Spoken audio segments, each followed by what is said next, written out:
Hello everyone, आज है 24 जनवरी और आज इस वीडियो में हम बात करने जा रहे हैं HDFC AMC के बारे में। 1965 रुपये के आसपास ये ट्रेड कर रहा है और लगातार बड़ी गिरावट दिखा रहा है। पिछले कुछ महीनों क्या पिछले कुछ सालों में इसने बिल्कुल भी अच्छा परफॉर्म नहीं किया है। वीडियो में डिस्कस करेंगे कि HDFC AMC के शेयर में खरीदारी के मौके हैं भी कि नहीं, और HDFC ग्रुप का ये शेयर जो अभी तक परफॉर्म नहीं कर रहा है, क्या ये परफॉर्म कर भी पाएगा कि नहीं आने वाले दिनों में।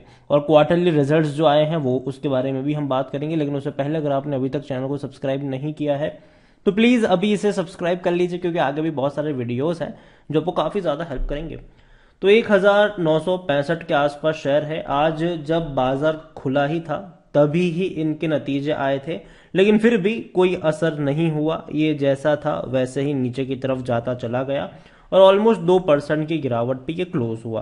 पिछले एक महीने में अगर हम देखें तो पिछले एक महीने में HDFC AMC के शेयर में 5.5% की गिरावट है और लगातार टूट रहा है। 2200 रुपए से भयंकर गिरावट यहाँ पर बनी हुई है और अभी भी ये गिरावट रुकने का नाम नहीं ले रही है। नतीजे आए लेकिन फिर भी नतीजे कोई उतने अच्छे नहीं थे कि इसको बचा पाते और गिरावट देखने को मिलती ही रही।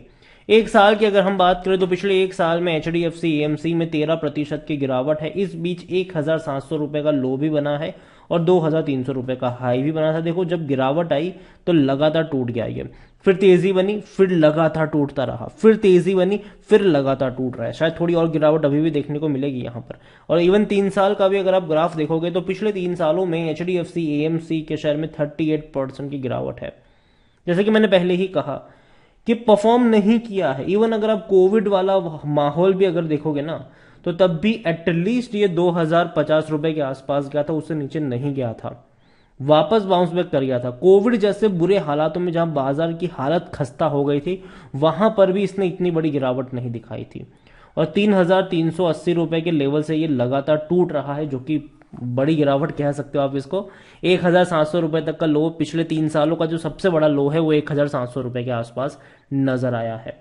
HDFC AMC large cap share है, 42,000 करोड़ से भी ज्यादा का इसका मार्केट कैप है। वॉल्यूम बहुत कम है, क्योंकि देखो परफॉर्म नहीं कर रहा है तो जाहिर सी बात है लोग ज्यादा इंटरेस्टेड रहेंगे भी नहीं यहां पर खरीदारी को लेकर।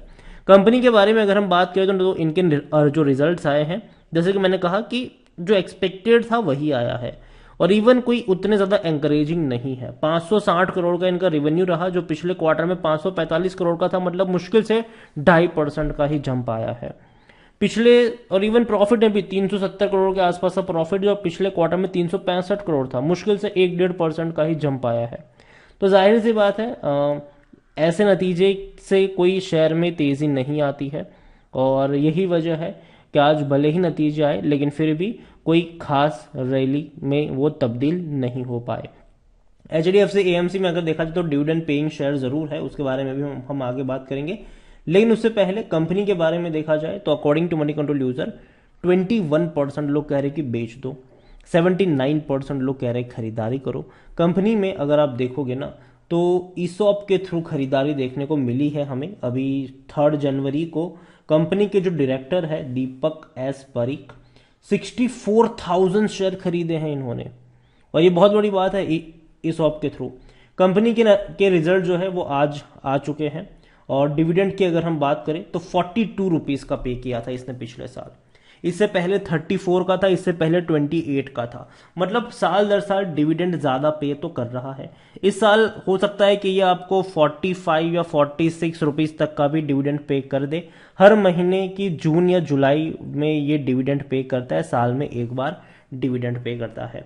इनके रेवेन्यू अगर आप देखोगे तो अभी 5 सालों में कोई उतना बड़ा जंप नहीं है, ऐसे इंक्रीज ऊपर की तरफ जाता हुआ ग्राफ नजर नहीं आ रहा है। और यही वजह है कि 3 सालों में भी इसने इसी वजह से परफॉर्मेंस नहीं दिखाई है, क्योंकि रेवेन्यू बढ़ ही नहीं रहे।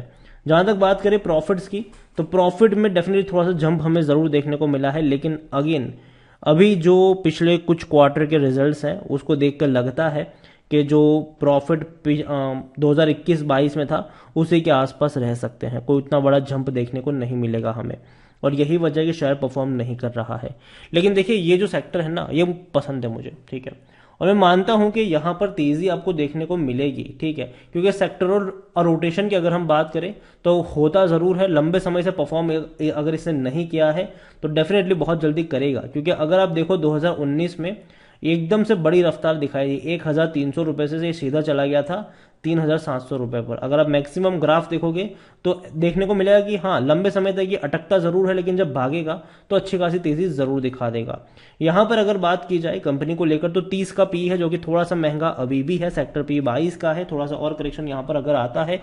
जो खरीदारी के लिए अट्रैक्टिव प्राइस मुझे लगता है वो है 1700 से 1750 रुपए के आसपास का।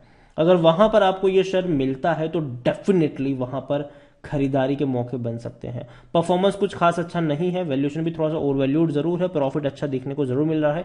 68% एनालिस्ट भी कह रहे हैं कि खरीदारी करो। और जहां तक बात है शेयर होल्डिंग की, तो शेयर होल्डिंग में जो प्रमोटर है, और प्रमोटर यहाँ पर एचडीएफसी लिमिटेड ही है, 62.78% की होल्डिंग है उनके पास।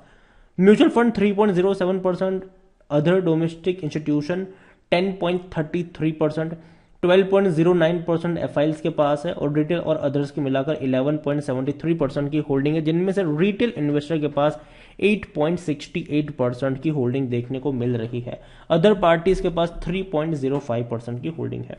ओवरऑल एचडीएफसी एएमसी कंपनी कोई बुरी कंपनी नहीं है, लेकिन एक चीज ये भी जरूर है कि लंबे समय से इसने अच्छा परफॉर्म नहीं किया है।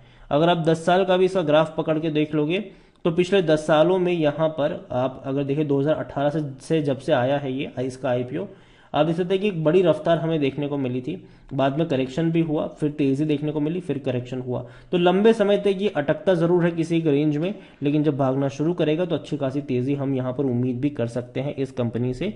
और जहां तक बात है असेट मैनेजमेंट कंपनी की, तो हाँ, कई सारी कंपनियां अभी निकल कर आ चुकी है। कंपटीशन जो है इस सेक्टर में वो बहुत ज्यादा हो चुका है।